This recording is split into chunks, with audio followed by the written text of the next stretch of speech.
Hey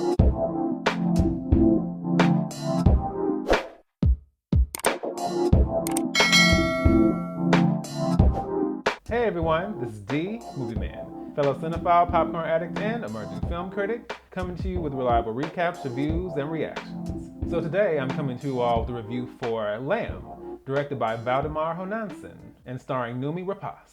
Story-wise, the film is centered around María and her husband Ingvar, who are Icelandic sheep farmers. But when one of their pregnant sheep gives birth to a newborn lamb, their easygoing family dynamic is suddenly disrupted. For this is no ordinary lamb. And soon, the horrifying truth behind its conception will change their lives forever. So, I'm going to go ahead and start with the pros. I can honestly say that there's a lot about this film, especially aesthetically, that I really appreciated.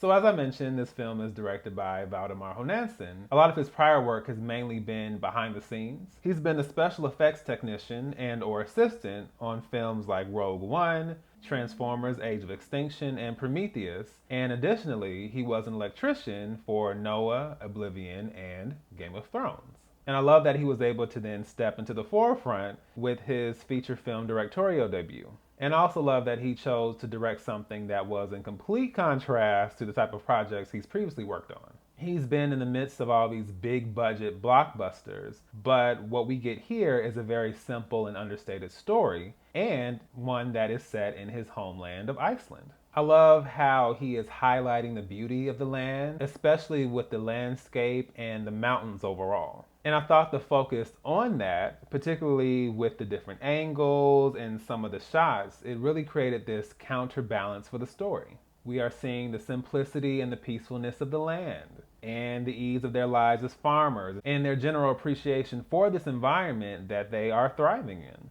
But then on the flip side, we also see how eerie, how ominous, and how almost oppressive that landscape can also be, especially when the mist and all the dark clouds start rolling in. So it's this constant fluctuation from one to the other, and it really heightens the tension of the experience as you're watching. I went a little more in depth as far as Noomi Rapace and Hilmir Gudnason in my trailer reaction video, so please feel free to check that out.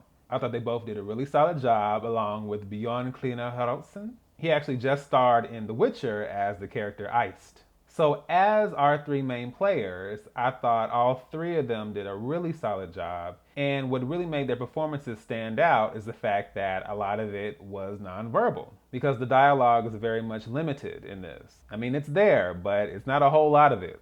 So we then get a lot of moments where the characters are expressing certain feelings with their faces or with their eyes. My personal favorite moment is when the character Pieter sees the lamb for the first time. And it is just this complete mixture of confusion and fear and revulsion and just complete WTF is going on in here. I loved it.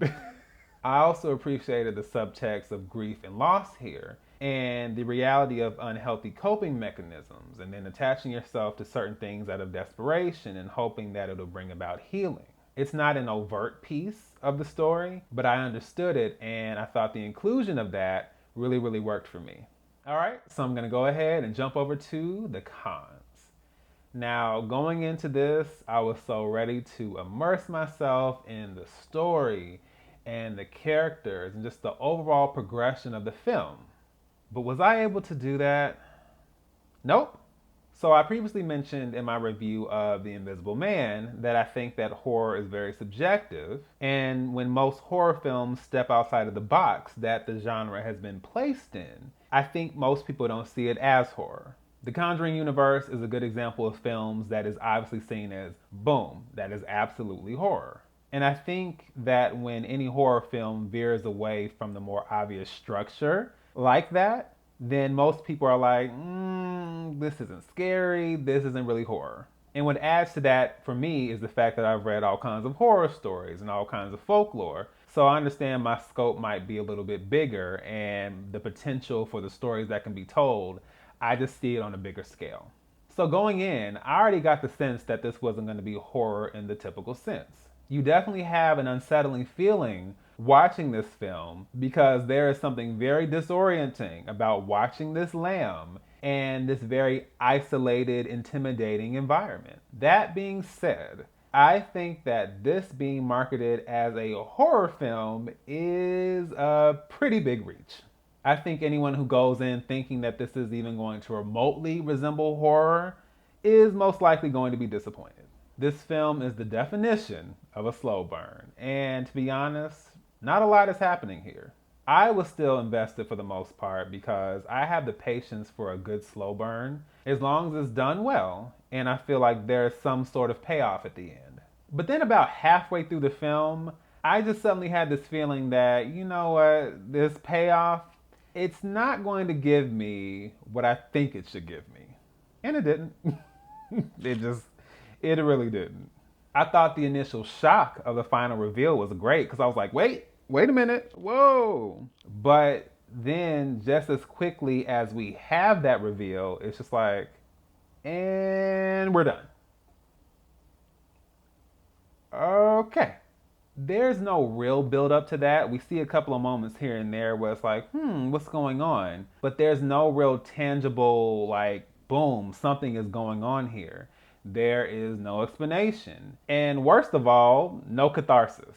I'm good with open endings. I don't need everything to be explained to me from beginning to end, but leaving me with significantly more questions at the end of the film than I had at the beginning, yeah, that doesn't work for me. So I'm gonna go ahead and give Lamb a C. Like so many of A24's films, I love that this was an original concept, and I liked that it was a very unique cinematic experience. But also, like some of those films, it really left me wanting so much more. In the end, this just wasn't satisfying. And that's not because it's a slower film and not much is happening, because I can appreciate that, but because there were so many opportunities to just round this out story-wise, and the film just never took any of those opportunities. The pieces were there, they just didn't click together the way that I was ready for them to.